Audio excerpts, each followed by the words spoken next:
തെറ്റും അറിയാത്ത പോലെ നിൽക്കുന്നവരായിരിക്കും പലരും. പല രീതിയിലുള്ള ഉത്തരങ്ങൾ നിങ്ങൾക്ക് അവർ തന്നിട്ടില്ലേ?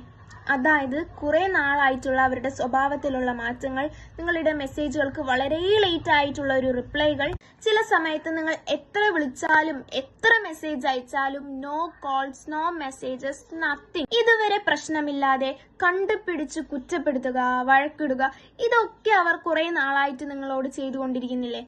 നിങ്ങൾക്കറിയാം അവർ മാറിയെന്നും അവർ നിങ്ങളെ ഒഴിവാക്കാൻ നോക്കുവാണെന്നും നിങ്ങളായിട്ട് പിന്മാറാൻ അവർ കാത്തിരിക്കുവാണെന്നും നിങ്ങൾക്കറിയാം. പക്ഷേ ഇതൊന്നും നിങ്ങൾക്ക് അക്സെപ്റ്റ് ചെയ്യാൻ പറ്റുന്നില്ല. ഇങ്ങനെയൊക്കെ ചെയ്യുമെന്ന് ഉൾക്കൊള്ളാൻ പറ്റുന്നില്ല അല്ലേ?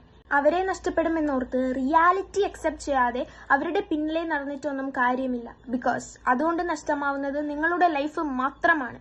അവർക്കൊന്നും തന്നെ നഷ്ടപ്പെടാനില്ല. കാരണം അവർ നിങ്ങളെ അവോയ്ഡ് ചെയ്യുന്നുണ്ട്. പല രീതിയിൽ അത് അവർ കാണിച്ചു തരുന്നുണ്ട്. നിങ്ങൾക്കാണ് അത് മനസ്സിലാവാത്തത്. നിങ്ങളാണ് എന്തൊക്കെയോ മാറ്റം സംഭവിക്കുമെന്ന് പറഞ്ഞ് കാത്തിരിക്കുന്നത്. സോ മനസ്സിലാക്കൂ, please don't waste your time or compromise your self-respect for someone who treats you like an option. Please.